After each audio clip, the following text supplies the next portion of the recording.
పిఠాపురం సభలో పవన్ కళ్యాణ్ ప్రసంగంలో అత్యధిక భాగం తను ఒక విధానం నుంచి ఇంకో దానికి వెళ్ళాను, స్థిరత్వం లేకుండా వ్యవహరించాను, చెగువేరా నుంచి సనాతన ధర్మానికి మారిపోయాను, లెఫ్ట్ రైటు సెంటర్ అంటే వామపక్షము, మితవాదము, మధ్యవాదము అన్నిటికీ మధ్యలో రకరకాలుగా విన్యాసాలు చేస్తున్నాను అని వచ్చిన విమర్శలకు జవాబు చెప్పడానికి ఒక విధంగా వాటి మీద ఉక్రోషంతో కూడా ఆయన మాట్లాడారు. ఇంగ్లీష్ పత్రికల్లో వచ్చిన ప్రసంగ వ్యాసాలను ఆయన ఉటంకించారు. నేను కూడా మీతో మాట్లాడాను టైమ్స్ ఆఫ్ ఇండియాలో ఆయన మీద వచ్చినటువంటి స్టోరీ గురించి. చెగువేరా నుంచి వీర సావర్కర్ ఎలా మారిపోయాడు పవన్ కళ్యాణ్ అన్నది, వామపక్షవాదం నుంచి సనాతనవాదం వైపు ఎలా మరలాడు, ఈ ప్రశ్నలు అందరికీ ఉన్నాయి. వీటిని సమర్థించుకోవడానికి ఆయన చాలా ప్రయత్నం చేశారు. కానీ నిజంగా అందులో జయప్రదమయ్యారా అంటే ఆయన సమర్థించుకున్నారు అంతే. ఉదాహరణకు చెగువేరాను నేను తీసుకున్నది ఆయన ఏదో కమ్యూనిజం గురించి, సోషలిజం గురించి కాదు. ఒక డాక్టర్ వైద్యుడై ఉండి కూడా సమాజాన్ని బాగు చేయటం కోసం ఆయన త్యాగం చేసి విప్లవ పోరాటం చేశాడు కాబట్టి ఆయన తీసుకున్నానంటే చెగువేరాను కమ్యూనిజం నుంచి విడదీసి నేను ఆయన బొమ్మ పెట్టుకోవడం కమ్యూనిజం కోసం కాదు, సోషలిజం కోసం కాదు అని చెప్పడం నిజంగా అంటే చాలామంది అంటుంటారు ఇప్పుడు టీషర్ట్ల మీద వేసుకునే వాళ్ళందరికీ తెలుసని. ఎవరైనా మామూలు అలాంటి సగటు యువకుడు అంటే వేరే విషయం, కానీ పవన్ కళ్యాణ్ అనడం ఇక్కడ చాలా పెద్దది. ఇంకోటేమో ఒక్కొక్కరి నుంచి ఒక్కొక్కటి తీసుకున్నాను అని. ఎలా తీసుకుంటారని భిన్న సిద్ధాంతాలు కలిగిన వాళ్ళ నుంచి ఎలా తీసుకున్నారు. కానీ ఆయన అయితే నేను అలా తీసుకున్నాను అంటే తను చెగువేరా బొమ్మతో షీగువేరాతో మొదలై మారడం అన్నది చాలా విమర్శకు గురవుతుందన్న అంశాన్ని ఆయన గుర్తించారు. అలాగే నేను మార్చుకోకూడదా, మార్చుకునేది లేదా, ఎవరు అన్నారు మార్చుకోకూడదని. కానీ స్థిరత్వం రెండవది, రెండు ఎలా కుదురుతాయి ఈ విషయంలో ఆ జవాబు చెప్పలేకపోవటం స్పష్టంగా కనపడింది.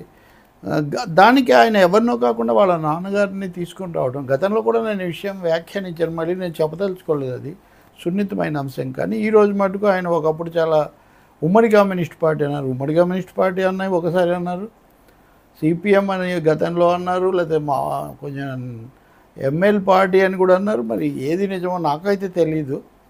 ఆయన 2-3 రకాలుగా ఆయన ఎప్పుడు చెప్తూ వచ్చారు. ఈరోజు చెప్తూ ఆయన ఒక్కసారిగా రామభక్తుడిగా మారిపోయారు అని ఉండుండొచ్చు. వ్యక్తులుగా ఎవరేం చేశారనేది వేరే విషయం. కానీ ప్రతిసారి ఆ చెగువేరా నుంచి వాళ్ళ నాన్న దాకా తీసుకొని రావటం అంటే వామపక్ష భావజాలం, కమ్యూనిస్టు భావజాలం దానికే ఉండనవసరం లేదు. ఉండకపోతే ఉండకండి, మారవచ్చు. కానీ అసలు వాళ్ళు మారిపోయారు అన్న స్థాయిలో చెప్పటమే ఇక్కడ. ఇంకా రెండోది సనాతన ధర్మం లౌకిక తత్వం. దీని మీద తీవ్రమైన దాడి. లౌకిక తత్వం కాదు, సూడో కుహనా లౌకిక తత్వం. బీజేపీని మించిపోయి పవన్ కళ్యాణ్ ఈరోజు సనాతన ధర్మము మాట్లాడటము, లేకపోతే కుహనా లౌకికవాదం అని దాడి చేయటము మనం చూస్తాం. నిజంగా ఇంత ఎందుకు అవసరమైంది? హిందూ ముస్లిం వాళ్ళ మధ్య ఆ విషయాలైన ఎన్నిసార్లు ప్రస్తావించారంటే వాస్తవానికి జనసేన సభకు వాటికి ఎంత మాత్రం సంబంధం ఉందో మనం చెప్పలేము. గతంలో అన్నవే అన్నీ. అంటే హిందూ దేవాలయాల మీద జరిగితే కనపడదా, ముస్లింల మీద జరిగితేనే అంటారా, రాముడి తల నరికితే పర్వాలేదా, ఇదే పరిస్థితి అల్లాకు వస్తే మీరు ఊరుకుంటే ఈ పోటీ ఏంటండి? ఈ పోటీ పెట్టి మాట్లాడడం రాజకీయ పార్టీలకు, ఉప ముఖ్యమంత్రులుగా ఉన్న వాళ్లకు అవసరమా? ఇది సమంజసమా? మోదీ కూడా అలా మాట్లాడారో లేదో నేను చెప్పలేను. మోడీ కూడా చాలా తన స్టైల్లో చాలా మాట్లాడారు. కానీ ఇంత సూటిగా ఒకటే సభలో అన్ని ఎక్కరు పెట్టి, ఇప్పుడు ఉదాహరణకు అంతర్వేదిలో రథం తగలబెట్టారు. ఎవరు తగలబెట్టారు తేలిందా? సిబిఐ కదా విచారణ చేస్తుంది. అలాగే రామతీర్థం, ఈ ఘటనలన్నీ ఎందుకు విచారణ జరపలేదు? ఇప్పుడు ఈ ప్రభుత్వం వచ్చింది. ఇప్పుడు ఉదాహరణకి ఇన్ని మాట్లాడిన ఆయన కాసిన ఆయన అన్న సత్రాలు ధ్వంసం చేయడం గురించి మటుకు మాట్లాడలేదు. తిరుపతిలో ఇప్పటికీ సాగుతున్న వివాదం గురించి మాట్లాడలేదు. సరే, నేను ఆ విషయాలు వదిలేస్తాను.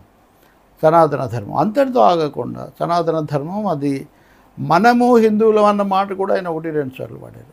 సరే, మధ్యలో రంజాన్ శుభాకాంక్షలు చెప్పారు ముస్లిం సోదరులు అని ఒక మాట అన్నారు. పాకిస్తాన్ల ప్రస్తావన కూడా తీసుకొచ్చారు. ఎవరో పెద్ద మనిషి పాకిస్తాన్ మీద నమ్మకం మీదతో పోయి అక్కడ దెబ్బతిన్నారు. అయితే ఏంటట, పాకిస్తాన్లో ఏదో జరిగింది కాబట్టి దానికి భారతదేశంలో లౌకికవాద చర్చకు సంబంధం ఏంటి? నారాజు కారాకుర అన్నయ్య నసీరు అన్నయ్య అనే ఆయన పాట జానీలోది అందరికీ ఇష్టమే, బాగుంటుంది కూడా, సన్నివేశం కూడా బాగుంటుంది. ఆ పాట గుజరాత్లో మారణ హోమం జరిగింది కాబట్టి నేను మాస్టర్ జీతో రాయించాను, మంచిది. నా భావాలు ఉన్నాయి కాబట్టి రాయించాను, మంచిది. కానీ ఇప్పుడు ఏమంటున్నారు, మారణ హోమం సరే, దానికి ముందు గోద్రా ఘటన గురించి కూడా మాట్లాడాలి కదా. ఎవరు మాట్లాడలేదా? గోద్రా రైలుపేటలో దహనం చేసిన దాని గురించి ఈ దేశంలో వాళ్ళు ఎవరు ఖండించలేదు. ఎందుకు ఎవరో ఒక సగటు సంఘ పరివార కార్యకర్త మాట్లాడాల్సిన, లేదా విహెచ్పి ఆయన మాట్లాడాల్సిన మాటలన్నీ కూడా పవన్ కళ్యాణ్ నోట్లో నుంచి అంత విస్తారమైన జనసమూహం మధ్యలో నుంచి రావటం నిజంగా విస్మయం కలిగిస్తుంది. జనసేన గతంలో మాట్లాడిన దానికి ఇది పూర్తి భిన్నం. ఇలాంటివి ఇంకా 2-3 ఉన్నాయి. వాటి గురించి కూడా నేను 3వ వీడియోలో చెప్తాను. ఈ స్థాయిలో, ఈ స్థానంలో ఉన్నటువంటి నాయకుడు 219 దేవాలయాలను అపవిత్రం చేశారు. ఎవరు చేశారు? ఒక మతం వాళ్ళే చేశారని ఇక్కడ ఏమైనా ఆధారాలు ఉన్నాయా? ఉంటే ఎందుకు తేల్చలేదు? అంతర్వేదైనా ఇంకోటైనా ఎందుకు తేల్చలేదు? ఇప్పుడు తేల్చారా? కాబట్టి ఏదో ఒక విధంగా ఈ మత సమస్య, హిందువులు, ముస్లింలు, క్రైస్తవులు దీన్ని తీసుకొని రావడం, దాని చుట్టూ పదే పదే మాట్లాడటం, ఎవరి మతాన్ని వాళ్ళు నమ్మడం, విశ్వసించడము, ప్రచారం చేయడం వేరు. పోటీ పెట్టి మాట్లాడటం, కుహనా లౌకికవాదం వల్ల ఈ దేశానికి ముప్పు వచ్చింది. కుహనా లౌకికవాదం వల్ల వచ్చిందా, పచ్చి మతతత్వం వల్ల వచ్చిందా? ఇప్పుడు ఆయన 7 ఆశయాలను చదివినప్పుడు మత ప్రసక్తి లేని రాజ్యాంగబద్ధ ప్రజాస్వామ్యం ఏదో చదివారు. మత ప్రసక్తి లేదని అంటున్నప్పుడు హిందుత్వ అనేది నినాదంగా పెట్టుకున్న ఒక పార్టీతో, ఆ పార్టీ ఆధ్వర్యం వహిస్తున్న, నాయకత్వం వహిస్తున్న కూటమితో ఉండడం ఎలా సంభవం? అది మత ప్రసక్తి కాదా? హిందుత్వ అన్నప్పుడు అది మత ప్రసక్తి కాదా? అంటే దాన్ని కూడా మళ్ళీ ఆర్ఎస్ఎస్ వాళ్ళు చెప్తున్నట్టుగా అది జీవన విధానం, మతం కాదు అని కూడా ఆయన వాదించదలుచుకున్నారా? ఈరోజు వాదించినవి చూస్తే మటుకు రాష్ట్రాన్ని గురించి, ప్రత్యేక హోదా గురించి, నిధుల గురించి, రాజధాని గురించి, విశాఖ ఉక్కు గురించి, ఇటువంటి వాటికంటే కూడా మత విషయాలు, మత రాజకీయాలు, సనాతనం, హిందుత్వం, వీటి గురించి ఆయన మ్యాక్సిమం ఫోకస్ అత్యధికంగా పెట్టడం చాలా ఆశ్చర్యం కలిగిస్తుంది. గోద్రా రైలు పెట్టే దహనాన్ని ఎవ్వరూ సమర్థించలేదు ఈ దేశంలో.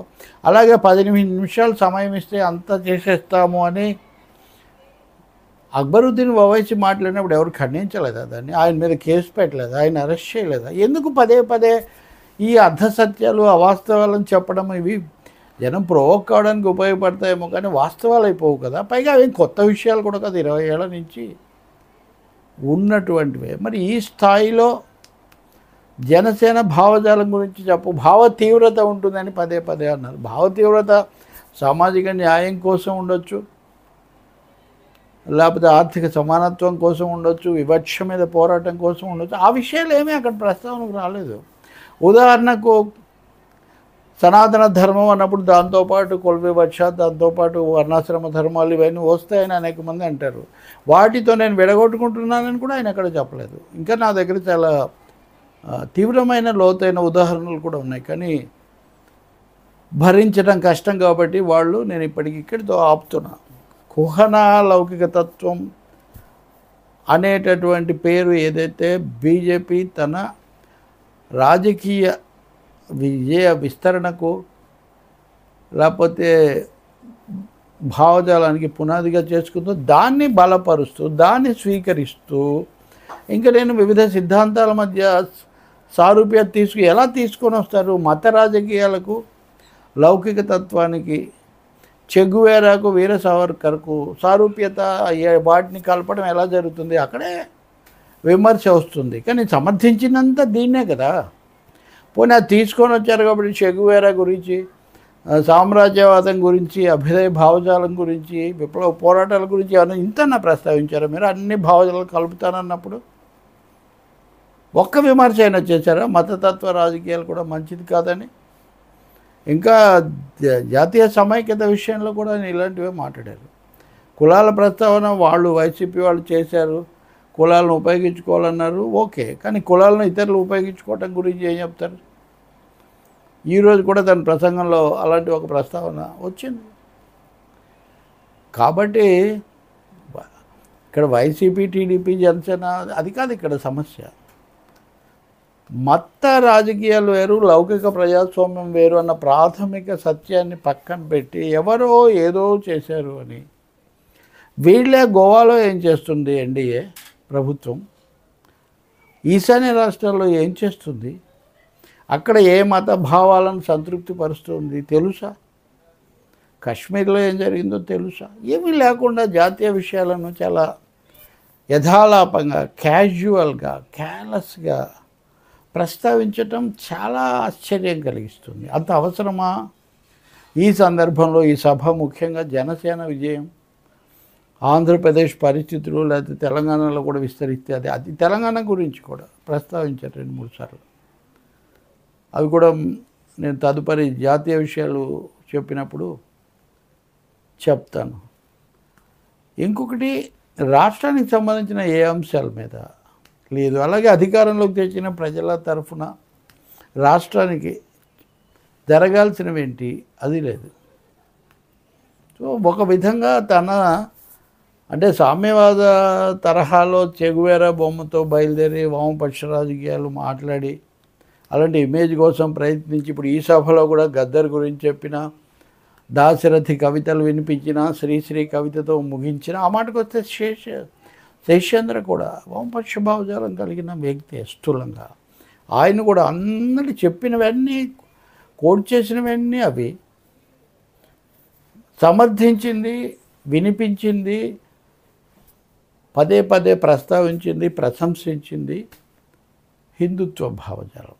అదే అసలైన లౌకిక తత్వం. అంటే ఆయన చెప్పిన ప్రకారం ఇతర మతాల గురించి మాట్లాడకుండా హిందుత్వ వాదమే, అదే హిందుత్వ అన్నది ఒకటే నిజమైన లౌకిక తత్వం, నిజమైన ప్రజాస్వామ్యం అని భావించాలని విన్నవాళ్ళకు సందేహం కలిగితే ఏమాత్రం ఆశ్చర్యం లేదు. పైగా ఇలాంటి విమర్శల మీద ఆయనకు చాలా ఆగ్రహంగా కూడా ఉన్నట్టుగా ఉంది.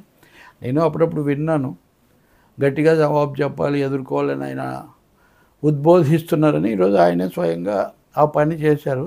ఇలా రాసినందుకు, ఈ విషయం లేవనెత్తినందుకు జాతీయ మీడియా వాళ్ళను కూడా అపహాస్యం చేస్తూ వాళ్ళ మీద కూడా సెటైర్లు వేశారు. ఇదే ఈరోజు ఈయన ప్రసంగంలో చాలా మొదటి స్ట్రైకింగ్ ఫీచర్, కొట్టొచ్చినట్టు కనపడే అంశం.